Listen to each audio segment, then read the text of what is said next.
سب سے بیسک وجہ یہی ہے کہ چیز سستا ہے. جو چیز سستا ہوتا ہے لوگ اسی کو فالو اپ کرتے ہیں, اسی چیز کو خریدتے ہیں.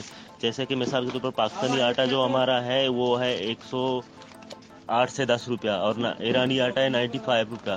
25 روپے کا ڈفرینس ہے, تو لوگ ظاہری بات ہے وہ 25 روپے والا وہی لے لیتے ہیں, 25 روپے کم میں لیتے ہیں, اور چیز کی کوالٹی سیم ہوتی ہے, کوالٹی میں کوئی فرق نہیں ہوتا. گوادر کی انجمن تاجران کے صدر غلام حسین دشتی نے ایران سے آنے والے آٹے کے بارے میں اپنی بات کی ابتدا کچھ یوں کی. پاکستان میں آٹے کا بحران آتے ہی بلوچستان کے صوبے اور خاص طور سے گوادر کے تاجروں نے مختلف راستوں سے سستا آٹا منگوانا شروع کر دیا ہے. اس کی ایک مثال گوادر کے حالیہ دورے کے دوران دیکھنے میں آئی. یہاں پر ایرانی بارڈر نزدیک ہونے کے نتیجے میں پچھلے 3 ماہ سے ایرانی آٹا پہنچ رہا ہے. یہ عمومی طور پر غیر قانونی راستے سے گوادر پہنچتا ہے, لیکن تاجروں کے مطابق یہ یہاں کے عوام کو ریلیف پہنچاتا ہے.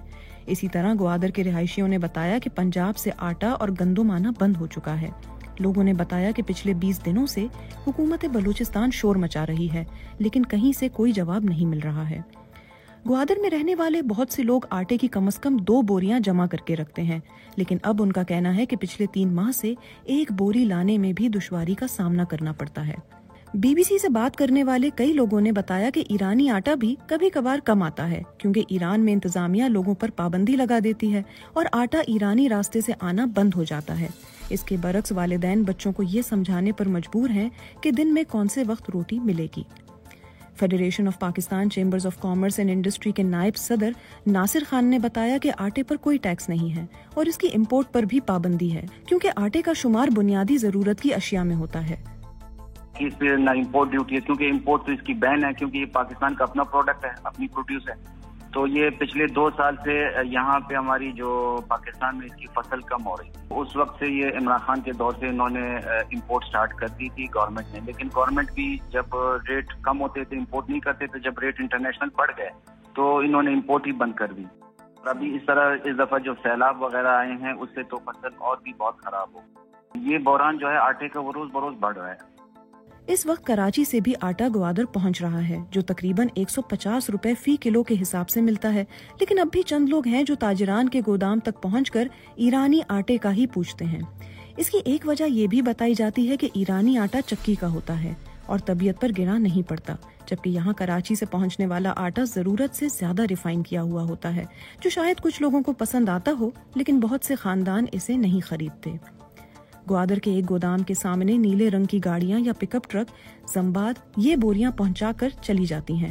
ان پک اپ ٹرک کا قد چھوٹا ہونے کی وجہ سے اس میں ایک وقت میں صرف 25 بوریاں ہی آ سکتی ہیں, اور کیونکہ یہ سامان غیر قانونی راستے سے لیکن بلوچستان کی انتظامیہ کے سامنے سے آتا ہے, اس لیے ان گاڑیوں کو نہیں روکا جاتا. اس وقت پسند ناپسند سے بالاتر ہو کر کچھ لوگ جس قسم کا آٹا مارکیٹ سے مل سکتا ہے لے لیتے ہیں.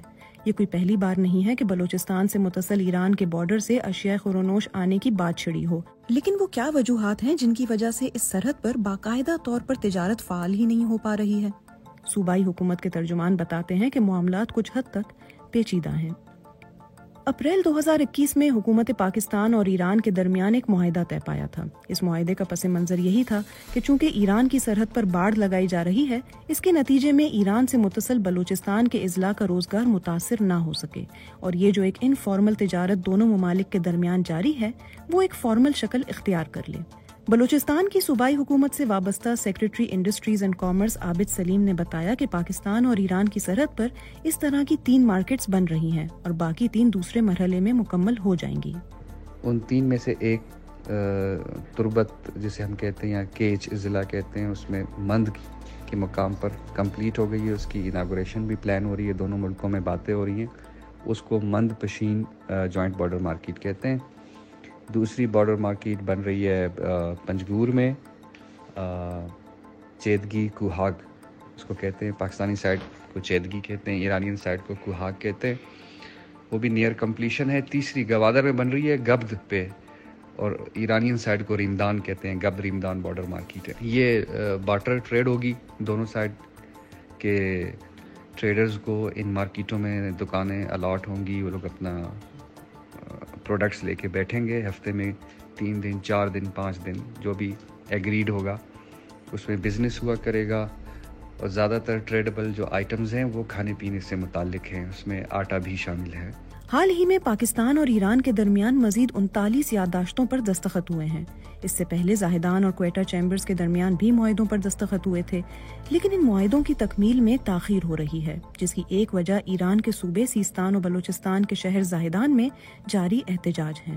تاجر بتاتے ہیں کہ معاہدوں پر بات چیت مکمل ہونے کے بعد احتجاج میں جب تیزی آئی تو زاہدان میں موبائل نیٹ ورک اور واٹس ایپ بند ہونے کی وجہ سے کسی سے بات نہیں ہو سکی۔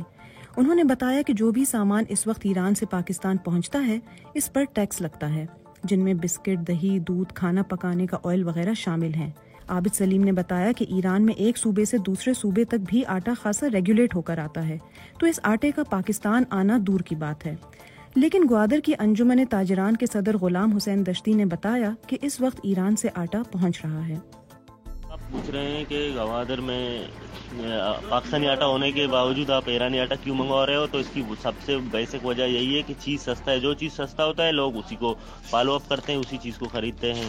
جیسے کہ مثال کے طور پر پاکستانی آٹا جو ہمارا ہے وہ ہے 108 سے 10 روپیہ، اور ایرانی آٹا ہے 95 روپیہ، 25 روپے کا ڈفرینس ہے، تو لوگ ظاہری بات ہے وہ 25 روپے والا وہی لے لیتے ہیں، 25 روپے کم میں لیتے ہیں، اور چیز کی کوالٹی سیم ہوتی ہے، کوالٹی میں کوئی فرق نہیں ہوتا۔ انہوں نے مزید بتایا کہ اس وقت تقریباً 20 سے 25 آٹے کی بوریاں منگوائی جا رہی ہیں، اور ایسا پچھلے 2 سے 3 ماہ سے ہو رہا ہے۔ تاجر کہتے ہیں کہ انہیں ایران سے آٹا 22 روپے فی کلو ملتا ہے، جسے وہ گوادر میں 95 روپے فی کلو بیچتے ہیں، اور کراچی سے آنے والا آٹا 150 روپے فی کلو ملتا ہے۔ ایف پی سی سی آئی کے ناصر خان نے کہا کہ پچھلے 2 سال سے گندم کی فصل کم ہو رہی ہے۔ تو جب فصل آتی تھی تو پنجاب جو ہے وہ گندم پہ تو پابندی لگا دیتے تھے کہ جی گندم نہیں جا سکتی، لیکن آٹا وہ آتا تھا بلوچستان، کیونکہ گندم ان کے پاس زیادہ ہوتی تھی تو وہ آٹا جو ہے نا فنشڈ فارم میں جو ہے نا بلوچستان میں سیل کر دیتے تھے، بلکہ انہی کے تھرو افغانستان بھی جا رہا تھا۔ اب جب اس دفعہ شارٹیج آ گئی ہے تو پنجاب کے پاس اپنی گندم جو ہے نا وہاں پہ بھی ریٹ بڑھ گئے ہیں، تو انہوں نے اس دفعہ آٹا بھی بند کر دیا، تو اس ٹائم پنجاب سے آٹے پہ بھی پابندی ہے اور گندم پہ بھی پابندی ہے، اور ہمارے کچھ جو ڈیلرز ہیں یا جو وہ ہیں وہ ایک ٹرک پہ تقریباً 50,000 سے لے کے 1.5 لاکھ روپے تک رشوت دے کے وہ ان ٹرکوں کو بلوچستان میں لا رہے ہیں، کیونکہ پابندی ہونے کی وجہ سے۔